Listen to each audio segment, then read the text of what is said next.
귀한 기도와 찬양 감사드립니다. 귀한 기도가 있었기에 우리의 마음이 더 뜨겁게 주님 앞에 예배로 준비되는 것 같습니다. 또 믿음의 찬양의 고백이 있기에, 찬양대의 찬양 고백이 있기에 또 더 주님을 사모하며 말씀을 들을 준비가 되는 것 같습니다. 여름에 너무 덥습니다. 그저께 어제 또 오늘 굉장히 더운데, 그래서 예배가 자칫 지루해서도 안 되겠고, 그래서 좀 짧게 전해보려고 노력을 합니다만, 그러나 길게 전하겠습니다 이런 말씀이 아니라 그러나 짧아도 우리가 붙들 은혜가 있어야 되고 자라나는 심령들이 되어야 되지 않겠습니까? 그래서 5월에 사실은 특별한 어린이 주일, 어버이 주일 이런 걸 넘어서면서는 어떤 교회를 주님께서 기뻐하시는가, 참된 교회, 그리고 성도의 정체성, 성도의 올바른 삶, 그런 것들을 계속해서 나누어 왔습니다. 그러다 보니까 성도의 삶에서 또 마땅히 나타나야 하는 성령의 열매들까지 이렇게 연결되면서 이렇게 오게 되는데, 하나님께서 인도하시는 인도하심이 있는 것 같습니다. 이 여름에 녹음이 짙어지고 가지들이 더 이렇게 풍성하게 뻗어나가며 자라가는 이때에, 비록 날씨는 좀 덥지만 예배하면서 저와 여러분의 영혼도 살찌고 열매를 잎사귀를 열매를 갖추게 되는 그런 생각을 하면서 말씀을 생각해 봅니다. 오늘 말씀하다가 너무 길면 안 되지 해서 끊어서 다음 주로 한 부분 더 넘기고, 그리고 오늘 이렇게 말씀을 전하게 되는데요. 알게 모르게 그래서 이미 사랑만 하며 삽시다, 그래서 성령의 첫 번째 열매 사랑에 대해서 했고, 사실 희락, 이 기쁨도 아브라함과 사라에게 이삭을 주신 그 기쁨 이렇게 했지만, 오늘 다음 주일 그리고 수요일도 두 차례 기쁨에 대한 주제를 가지고 또 하려고 합니다. 충성된 아브라함의 조응을 통해서 충성에 대해서도 생각해 봤었고, 지난 6월 졸업 예배 때 자비로운 사람들, 자비에 대해서도 생각을 해 보았었습니다. 오늘은 성령의 열매는 과연 무엇인가, 거기에 대해서, 그리고 그 중에 희락이란 정녕 무엇인가, 그것을 통해서 하나님께서 우리에게 주시는 힘과 용기가 가슴마다 샘솟아나기를 소망합니다. 우리가 성경에 보면 믿음, 구원, 영생, 오늘 성령의 열매도 사랑, 희락, 화평, 여러 가지 단어들을 쓰는데, 우리가 친교하면서 성도의 교제를 나누면서 자주 쓰는 말입니다. 그런데 이게 세상에도 있는 말이란 말이에요. 그래서 성도의 교제들을 보면은 오해하고 이런 중요한 기독교의 용어들을, 그 용어의 정의도 잘 모르면서 사용을 하는 거예요. 그래서 성경을 중심으로 믿음의 교제를 했다고 생각하지만, 이게 예를 들면 이런 거예요. 믿음인데 세상에서도 얘기하는 믿음이 있단 말이에요. 그리고 성경이 이야기하는 믿음이 있습니다. 그래서 믿음이 얘기를 했는데 나의 믿음에 대한 정의가 세상에서 얘기하는 그 믿는 것과 굉장히 결부되어서 많이 있고, 성경이 말하는 믿음에 대한 얘기를 많이 안 하는 경우가 있는 거예요. 영생 같은 경우도 그렇고, 오늘 희락에 대한 것도, 성령의 열매에 대한 것도. 그래서 우리가 중요한 건 뭐냐, 그래서 한번 또 한 두세 주 뒤에 정리를 하려고 그러는데, 성경이 말씀하는 믿음은 무엇인가, 성령이 말씀하는 영생은 무엇인가, 성령이 말씀하는, 오늘 같은 경우에 성경이 말씀하는 희락은 도대체 무엇인가, 성경이 말씀하는 성령의 열매란 과연 무엇인가, 그게 우리 안에 바르게 정립되어야, 그 바른 정립을 가지고 말씀을 나눌 때에 그 속에 진정한 하나님 주시는 풍성함이 있는 거예요. 그래서 오늘은 두 가지, 성령의 열매 과연 무엇인가, 그리고 하나님께서 성령의 열매 중에 우리에게 맺게 하시는 희락이란 진정 어떤 것인가? 그래서 희락이 기쁨이 넘쳐나는 성도들이 되시기를 축복하면서 오늘 말씀을 준비해 보았습니다. 바울은 갈라디아서 5장에서 성령의 열매로서 9가지, 우리가 방금 읽은 대로 사랑과 희락과 화평과 오래 참음과 자비와 양선과 온유와 절제, 충성과 온유와 절제, 이렇게 제시를 했습니다. 제일 먼저 우리가 생각해 볼 것입니다. 그런데 바울은 왜 이것을 열매라고 불렀을까 하는 것입니다. 우리가 이것을 알아차릴 수 있는 단서는 이 갈라디아서 5장 23절 24절 앞에 나오는 성령의 열매와 대조되는 육체의 일에서 왜 바울이 열매라고 했는지 그 근거를 찾게 됩니다. 성령을 따르는 삶을 살면 성령의 열매로 나타나지만 육체를 따르는 삶을 살면 육체의 일을 이루게 된다. 사도 바울은 그렇게 우리에게 말합니다. 그리고 이때 일이라고 말하는 헬라어를 보면은 에르가라는 단어인데 일하다라는 동사의 복수형입니다. 육체를 따라서 삶을 살아가면 육체의 일을 맺는 거예요. 이 일로 표현한 것은 왜 그런가? 이 일을 이루는 주체가 육체를 소유하고 있는 인간 자신이라는 것입니다. 그러니까 일이란 건 내가 해서 이루는 것은 육체의 일이라는 겁니다. 그럼 성령의 열매라는 것은 반대로 이제 아시게 되겠죠. 내가 이루어내는 것이 아니라는 것입니다. 그 주체가 나에게 있는 것이 아니라는 거예요. 인간의 타락한 육체 속에 담겨있는 잘못된 욕심이 그대로 드러나는 것은 육체의 일입니다. 그러나 그에 비해서 성령을 따르는 삶을 살아갈 때에 우리는 우리 자신이 아닌 또 다른 실체이신 곧 우리 안에 내주하시는 성령께서 주도하시는 삶을 살게 되는데, 그런 삶을 살면 맺게 되는 결실이 성령의 열매다. 그런 비유를 사도 바울은 한 것입니다. 그래서 인간은 누구라도 스스로 열매를 맺을 수가 없습니다.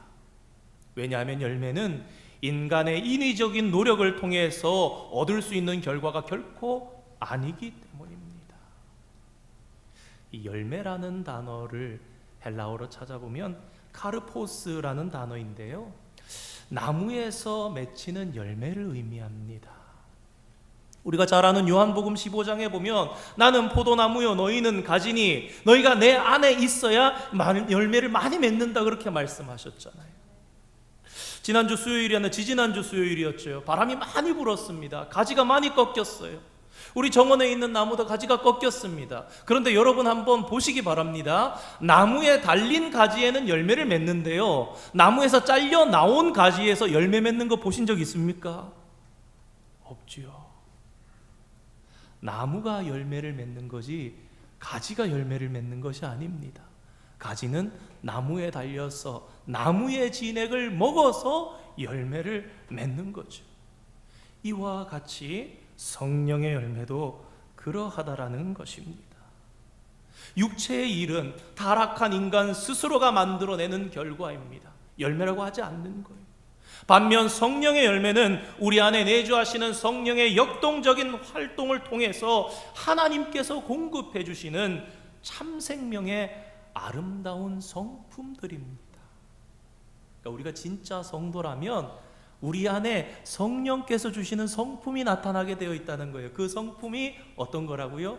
사랑, 희락, 화평, 오래 참는 성품, 자비한 성품. 갈라디아서 성경이 그래서 성령의 열매를 성령을 따라 행하는 것이라고도 얘기한다. 성령의 인도하심을 받는 것, 성령으로 살며 성령으로 행하는 것, 이렇게 계속해서 연결해서 표현하는 것도 바로 이것을 바울이 우리에게 가르쳐 주기를 원했던 것입니다. 다시 말해서 성령의 열매란 성령의 주도하심에 따라 성령 안에서 살아가는 성숙한 신앙의 결과라는 것입니다. 자, 그런데요, 우리가 성경을 원어로 안 봐서 그런데 이 성령의 열매 그러면 우리는 9가지를 생각을 합니다. 그래서 한글로는 이런 표현을 간혹 쓰시는 성도님들이 계십니다. 성령의 열매들을 맺어야지. 근데 이 신약 성경을 헬라어 원문으로 보면요, 이 열매의 단수입니다. 9가지인데 열매가 그냥 단수예요. 열매. 그러니까 우리는 그런 생각을 하잖아요. 믿음의 씨앗이 심겨져서 우리가 나무처럼 자라는구나. 우리의 신앙이 막 가지가 뻗어서 잎사귀가 풍성해지고 열매를 맺어가지고 그런 상상을 하는 거예요. 이거는 사랑의 열매, 이거는 희락의 열매, 이것은 화평의 열매, 이거는 자비의 오래 참음의 열매들이 이렇게 주렁주렁 하는 것을 이미지화해서 생각하실 수 있어요. 그런 이미지를 생각하시는 거 참 신앙적으로 도움이 됩니다. 그런데 열매들이 아니에요. 성령의 열매를 사도 바울이 이처럼 단수로 표현하는 것은 9가지 열매가 아니라 각기 다른 종류의 열매들이 아니라 열매인데 하나의 열매 안에 다양한 성품들이 들어있는, 다양한 요소들이 들어있는 걸 얘기하는 거예요. 좀 더 쉬운 말씀으로 드리겠습니다. 여러분, 무지개가 몇 개입니까? 무지개는 하나예요. 하나의 무지개인데 색깔이 몇 개죠? 7가지 색깔이 있는 거예요. 이 7가지 색깔을 가지는 이유는 무엇입니까? 빛이 반사되는 각도에 따라서.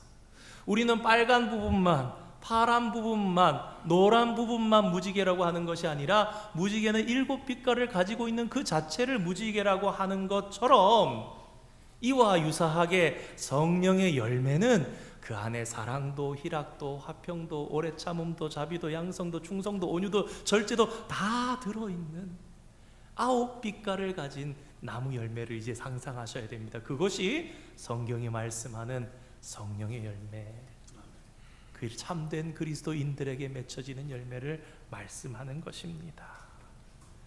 반대로 우리 고린도전서 12장 보면 사도 바울이 참고로 말씀드립니다. 은사, 성령의 은사를 또 9가지 얘기합니다. 여러분, 여기는 복수입니다. 카리스 그러면 은혜고요, 카리스마 그러면 은사입니다. 근데 이 성령의 은사들을 얘기할 때는 카리스마톤이라고 복수형을 씁니다. 왜 그럴까요? 이거는 각각에게 베풀어 주신 은사들이 그 기능과 그 역할이 다 다른 거예요. 그래서 9가지는 은사들이고 성령의 열매는 성령의 열매들이 아니라 성령의 열매라는 것을 기억하시면 좋겠습니다. 성령의 열매에 대해서 이 정도로 정리를 하고요. 그렇다면 성령의 열매 가운데 오늘 주제인 희락은 과연 무엇인가? 우리가 함께 생각해 보기를 원합니다. 성령의 9가지 열매로서의 희락은 사랑에 이어서 2번째로 등장합니다. 2번째 자리에 위치하고 있지요. 사랑이 첫 번째 열매인 이유는요, 다른 8가지 열매를 떠받쳐주는 중심 요소가 되기 때문에 그렇습니다. 사랑이 희락을 떠받쳐주고 있는 거예요. 사랑이 자비를 떠받쳐주고 있는 거예요. 사랑이 양선을 떠받쳐주고 있는 거예요. 갈라디아서 5장을 보면 바울이 계속 그렇게 기술하고 있습니다. 6절 말씀이 어떻게 합니까? 믿음도 사랑을 통해 역사한다. 갈라디아서 자유에 대해 헌장의 주제인 13절 14절 말씀에 뭐라 그럽니까? 자유로 부르심을 받은 우리는 그 자유로 육체의 기회를 삼을 것이 아니라 사랑으로 서로 종노릇해야 된다. 그래서 율법이 내 이웃을 내 자신같이 사랑하라 하신 한 말씀에서 이루었나니 사랑하라는 그 말씀에서 이루었다, 이렇게 말씀하면서 사랑이 모든 열매의 중심이 되는 그런 것이라는 것을 우리에게 보여줍니다. 그리고 희락이 사랑에 이어서 2번째 자리에 위치합니다. 사랑이 중심성의 열매라면 희락은 priority, 우선성의 열매라고 말씀드릴 수 있습니다. 이 희락의 정의에 대해서 먼저 말씀드립니다. 희락은 하나님의 사랑으로 구원받은 우리에게 주어지는 은혜가 넘치는 기쁨, 그것이 곧 희락입니다. 자, 이제 세상이 말하는 기쁨과 성경이 말하는 기쁨인 희락이 무엇이 다른가, 그것을 생각해 봐야 합니다. 여러분, 세상에서 살다가 기쁠 때가 있습니다. 그런데 세상이 말하는 기쁨, 세상이 주는 기쁨과 성경이 말하는 희락, 하나님께서 주시는 희락이 가장 다른 것은 바로 이것입니다. 세속적인 관점에서의 기쁨은요, 주어진 환경에 따라 좌우됩니다. 그 기쁨이 즐거운 일을 우리가 맞아 했을 때는 기뻐하지만 어려움이 닥쳐올 때는 그 기쁨은 곧바로 슬픔과 단식으로 바뀌어 버리고 마는 것을 우리는 수도 없이 경험합니다. 그러나 하나님께서 주시는 기쁨, 하나님께서 성령을 통해 주시는 희락은 다릅니다. 그것은 외부의 환경 그 자체를 뛰어넘는 기쁨입니다. 하나님 안에 있다면 어떤 상황 속에서도 변함없이 누리는 즐거움입니다. 마태복음에서 풍랑을 잔잔하게 해주신 예수님, 그 말씀하면서 우리의 상황은 요동친다 할지라도 우리가 계속해서 예수님을 바라볼 때에 우리는 평강을 누릴 수 있다, 우리는 평안할 수 있다, 예수 그리스도 안에 있는 절대 평강, 그런 말씀을 드렸던 기억이 납니다. 그것과도 일맥상통합니다. 대표적인 예가 사도행전 16장에서 귀신 들린 여종이 계속 따라오면서 바울을 안다고, 나는 당신들을 아니, 당신들은 거룩하신 하나님의 아들을 증거하면서, 그러면서 얘기를 하니까 하도 그래서 고쳐줍니다. 고쳐주니까 이 귀신 들린 여종을 이용해서 점치고 돈 벌어먹던 사람들이 사도 바울하고 이 일행들을 이간질해서 때리고 옥에 가두는 일이 나타나잖아요. 착고에 손발이 채워져 있는데 사도 바울과 실라가 그 밤에 기도하며 찬송합니다. 세상 사람들은 우리를 향해서 그럴 때가 있습니다. 참 교회 다니는 사람은 참 바보 같아. 뭐 저러고 사나. 바울이 학식이 부족해서 감옥에서 찬송 부르고 기뻐했습니까? 바울이 현실이 깨달아지지 않아서 그 가운데서 찬송하면서 기뻐했습니까? 그렇지 않습니다. 바울은 성령의 열매 가운데 희락을 그 안에 가지고 있었기에 그 어떤 억울함과 고통 속에서도 기뻐할 수 있었던 것은 하나님 안에서 성령의 열매로서 그가 희락을 누리고 있었기에 상황과 형편에 따라서 그의 기쁨은 세상이 빼앗아갈 수 있는 그런 것이 아니었다는 말입니다.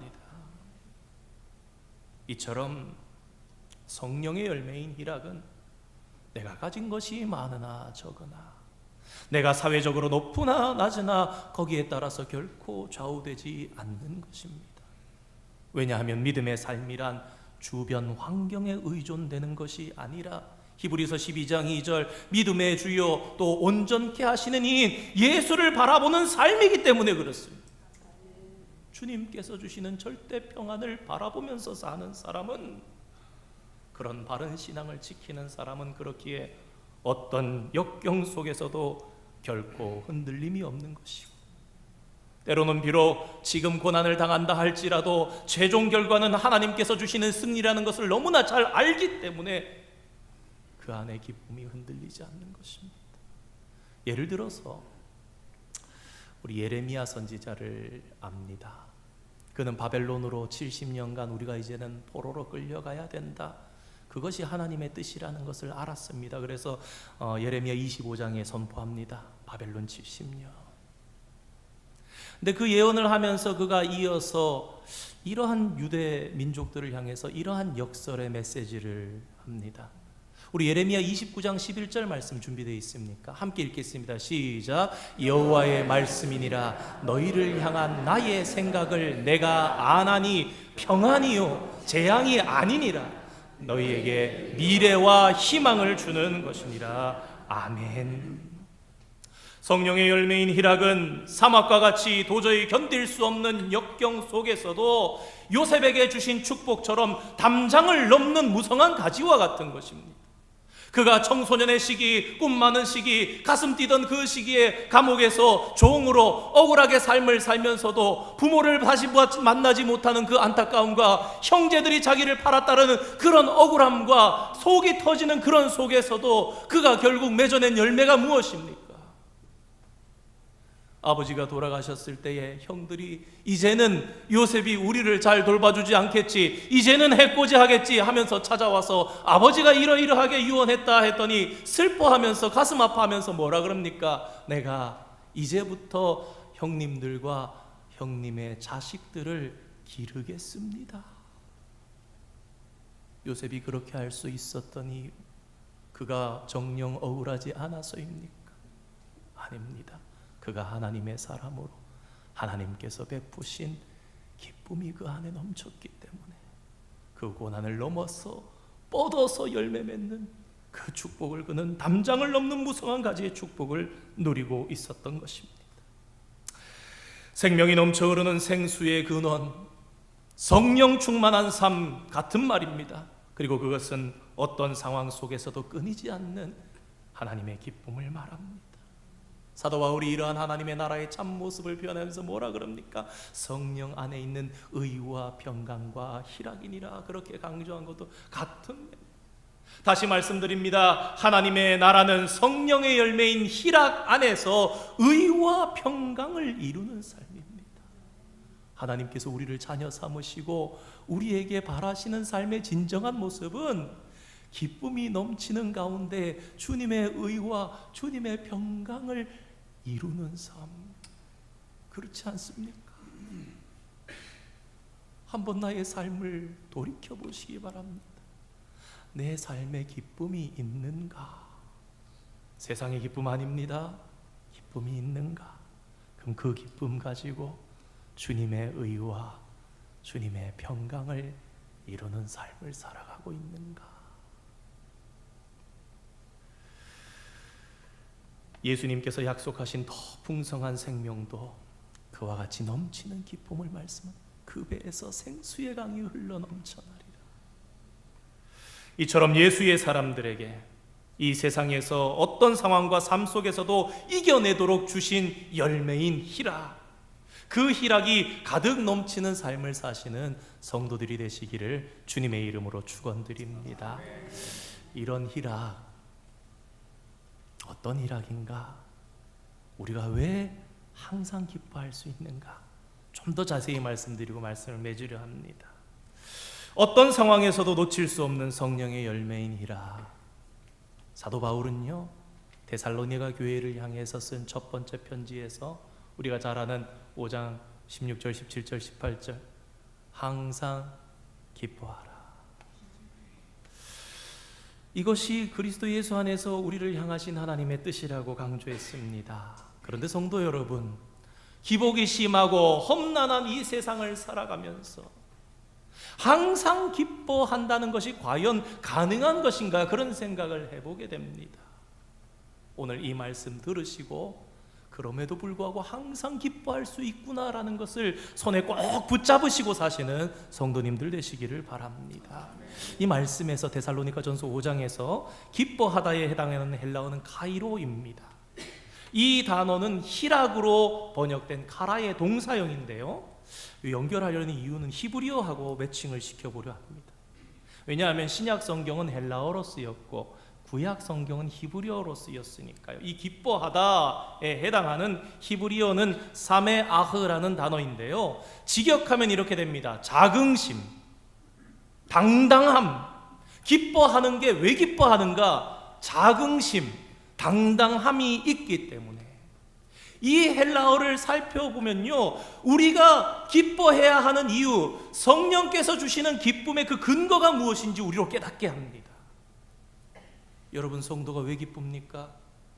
우리는 하나님의 자녀로 거듭난 영적인 신분을 가지고 있기에 당당하게, 자긍심을 가지기 때문에 거기서 오는 자부심, 거기서 오는 당당함으로 기뻐할 수 있다라는 것입니다. 구원의 감격, 그리고 하나님의 자녀로서의 당당함, 바로 그것이 어떤 상황 속에서도 변함없이 우리가 성도가 기뻐할 수 있는 힘입니다. 대통령의 자녀, 우리 며칠 전에 사마리아 성에 대해서 얘기를 하면서 나아만 장군이 문둥병 걸려가지고 낫기 위해서 오는데, 여러분, 일국의 장관입니다. 일국의 장관이 자기 부하들하고 선물 가지고 딱 오니까 자기가 병 고치러 온 환자임에도 불구하고요, 위풍당당하게 옵니다. 내가 이렇게 오면 비록 병 고치러 왔지만 그래도 이 아람 나라의 큰 나라의 장관인데 엘리사 선지자가 나를 나와서 막 맞아주겠지. 여러분, 일국의 장관의 자녀만 돼도요 당당합니다. 자긍심이 있습니다. 좀 안 와닿는 것 같아서 1부 때 생각하다가, 요새 대한민국의 초등학생들이요 애들을 500원짜리, 200원짜리, 700원짜리, 1000원짜리 뭐 이렇게 부른대요. 야, 쟤 100원짜리야, 놀지 마, 이런데. 옛날에 뭐 영세 아파트고 뭐 저기 한 이런 거 뭐 이제 놀이터 쓰지 말라 그러고 뭐 이 길로 다니지 말라 그러고 그러면도 기가 막혔는데, 무슨 얘기냐? 200원짜리, 쟤네 아빠는 봉급이 200이래. 500원짜리, 쟤네 아빠 500번데, 700번데. 얼마나 비참합니까, 사실. 그런데 성도 여러분, 아무리 주변에서 야, 쟤 100원짜리야 그래도 그 아이가 100원짜리가 아니면, 아무리 친구들이 쟤 100원짜리 같이 놀아주지 마 그래도 우리 아빠 건물주인데, 우리 아빠 한 달에 1000만 원 이상 벌어, 그러면 이 아이는 절대 주눅들지 않습니다. 오늘 말씀에 이 희락의 근본, 그 근거가 우리의 영적 신분에 있는데 그것이 무엇이냐? 세상에서 대통령의 자녀, 세상에서 장관의 자녀만 되어도 이 땅 어디에서나 당당함으로 살아갈 텐데, 하물며 온 우주의 주인 되신 하나님의 자녀라면, 내가 그렇다면, 그것이 깨달아진다면 어떠한 일이 있어도 흔들리지 않는 자신감과 당당함을 가지고 살아가는데, 거기에서 우리의 기쁨의 근원이 있다라는 것입니다. 항상 기뻐하라. 왜? 이는 예수 안에서 너희를 향하신 하나님의 뜻이다. 예수 그리스도 안에서 뭐요? 우리가 하나님의 자녀가 되었죠. 하나님의 뜻이다. 무엇입니까? 우리의 정체성입니다. 그래서 이는 예수 안에서 너희에게 향하신 하나님 뜻이니라. 바보같이 살아. 괜찮아. 그래, 우리를 놀리고 조롱하는 이들이 더 불쌍하죠. 오히려 그를 위해서 오히려 기도해 주는 것입니다. 하나님, 저 사람이 몰라서 그렇습니다. 하나님, 아직도 멸망의 길을 가고 있으니 얼마나 불쌍합니까? 그런데 나를 바라보니까 자격이 있습니까? 없어요. 그런데 신분이, 영적 신분이 예수 그리스도 안에서 당당한 하나님의 자녀입니다.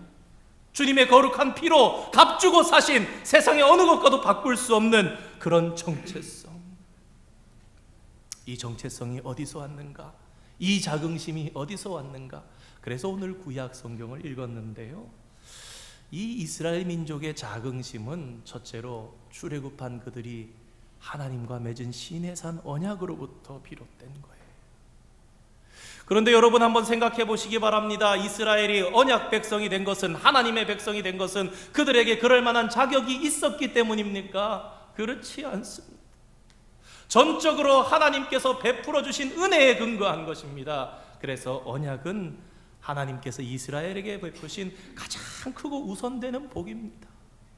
말씀을 맡았으므라 유대인의 마음이 무엇이냐? 그 마음은 상당히 큰 것입니다. 하나님의 백성으로서의 이스라엘의 신분과 정체성을 정확하게 규명해 주는 말씀 중에 대표적인 말씀이 오늘 출애굽기 19장 5절 6절 말씀입니다. 이스라엘 백성들이 시내산에 왔을 때에, 이것은요 인트로덕션입니다. 자, 왔냐? 내가 이렇게 하려는데 너희들 하려느냐? 그 선인 거예요, 선.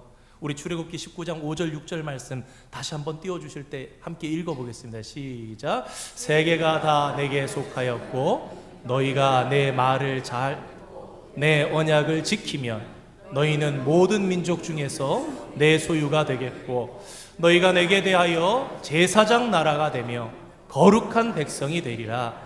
너는 이 말을 이스라엘 자손에게 전할지니라. 아멘. 이 말씀은 세 가지로 볼 수 있습니다. 첫째, 하나님의 소유가 된 백성. 둘째, 제사장 나라. 셋째, 거룩한 백성입니다. 이것을 다시 살펴보면요, 첫 번째, 하나님의 소유. 이것은 신분을 얘기합니다. 이스라엘의 신분이 무엇이냐? 하나님의 소유다. 둘째, 제사장 나라. 무엇이냐? 이스라엘의 사명을 가르쳐주는 말이에요. 너희들에게 주어진 사명이 제사장 나라야. 그리고 마지막, 거룩한 백성은 무엇이냐? 그들이 어떤 삶을 살아야 하는가? 이스라엘 백성이라면 어떤 삶을 살아야 하는가? 이 세 가지 중에서 가장 중요한 오늘 히라 기뻐할 수 있는 근거가 되는 것은 첫 번째, 우리가 하나님의 소유라는 이스라엘의 신분에서 옵니다. 우리 이 하나님의 소유다 굉장히 쉽게 받아들입니다. 오늘 히브리어 중에 이거 하나는 꼭 기억했으면 좋겠습니다. 이 소유라고 번역된 히브리어가 세굴라라는 단어인데요, 보물 같은 귀중품을 나타내는 말이 세굴라입니다. 그냥 단순하게 It's mine의 mine이 아니에요. 그걸 가졌다라는 게 아니에요. 이걸 잘 모르기 때문에 우리의 기쁨이 반감되는 거 아닌가, 그런 생각도 해봅니다. 여러분이 히브리어 세굴라라는 단어가 사용되어 있는 다른 성경의 본문을 보면요, 어떤 단어로 이것이 사용되는지 알 수 있는데 금이나 은 같은 보석을 가리키는 말을 세굴라라고 합니다. 오늘 출애굽기 19장 5절 6절 말씀은요, 하나님께서 먼저 선포하십니다. 세계가 다 내게 속하였나니 천지 가운데 가득한 것이 다 내 것인데 그런데 너희는 내 소유야. 그 소유는 세굴라라고요. 세계가 다 내게 속하였으나니 그 세계는 세굴라가 아니에요. 근데 그 중에서 이스라엘을 향해서 하나님께서 너희는 하나님의 소유다 할 때 그 소유는 세굴라, 금이나 은 같은 보석, 귀중품, 그것을 얘기하는 것이 너희는 내 소유라는 거예요. 천지의 저 나무도 다 내 거고 저기 동물들 짐승들 다 내 거고 너희도 다 내 거야, 그게 아니에요. 너희는 나의 세굴라다, 그렇게 말씀하신다는 거예요. 이스라엘은 세계 가운데 있는 소유들 중에서 그 어떤 것과도 비교하거나 바꿀 수 없는 특별한 보물이다. 내가 너를 그렇게 삼았다.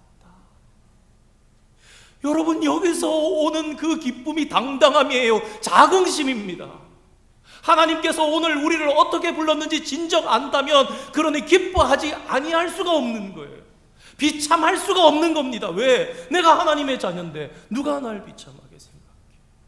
내가 오늘 생명의 길에 들어서 있는데 하나님께서 나를 지키시는데 누가 나를 감히 그렇게 생각해?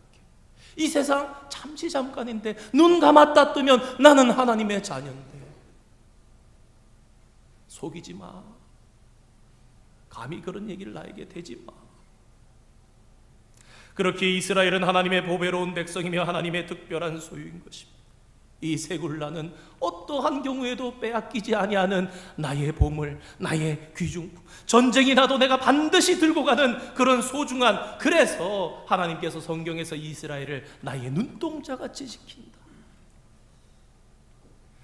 그런데 하나님께서 이스라엘을 왜 선택하셨습니까? 그들이 숫자가 많아서 선택했던 것이 아닙니다. 오히려 그들은 가장 적은 자들이었기 때문에.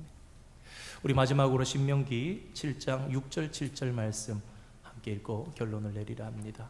함께 읽겠습니다. 시작. 너희는 내 하나님 여호와께서 지상 만민 중에서 너를 자기 기업의 백성으로 선택하셨나니 여호와께서 너희를 기뻐하시고 너희를 선택하심은 아니니라. 너희는 오히려 모든 민족 중에서 가장 적으니라. 여러분, 고대 사회에서요, 수가 적다라는 것은요, 약하고 중요하지 않은 것을 상징했다고 합니다. 그런 이스라엘이 다른 민족들과는 질적으로 구분되는 하나님의 세굴라가 된 것입니다. 이스라엘의 역사와 운명은 그들을 택해서 보물인 세굴라로 삼으신 하나님께 달려 있었습니다. 하나님께서 세굴라로서, 보물로서 그들의 신분을 보장하셨고 그 뒤에 따르는 것은 무엇입니까? 하나님의 절대 보호하심. 아무리 어려운 상황이 온다 할지라도 하나님께서 포기하지 않으시는 그런 존재. 그래서 그런 하나님의 백성은 항상 기뻐하는 삶을 살 수가 있는 것입니다. 사랑하는 성도 여러분, 오늘 우리는 성령의 열매는 무엇인지, 그리고 그 중에서 성경이 말하는 희락은 과연 무엇인지, 왜 그것이 참된 그리스도인된 우리 안에 늘 있어야 하는지에 대해서 생각해 보았습니다. 우리가 무엇 때문에 기뻐합니까? 어떻게 항상 기뻐할 수 있습니까? 하나님께 구원받은 것만으로도 너무나 감사한데 자격으로 받은 구원도 아니란 말이에요. 그런데 하나님께서는 오늘 저와 여러분을 너는 나의 새굴라야, 너는 나의 소중품이야, 귀중품이야, 내가 결코 너를 빼앗기지 아니할 것이요, 그렇게 여겨주신다는 사실을 가슴 깊이 새기시고 이 사실이 흐려지지 아니하는 저와 여러분 되기를 원합니다. 진정 깨달아진다면 어찌 우리 안에 희락이 없을 수가 있겠습니까?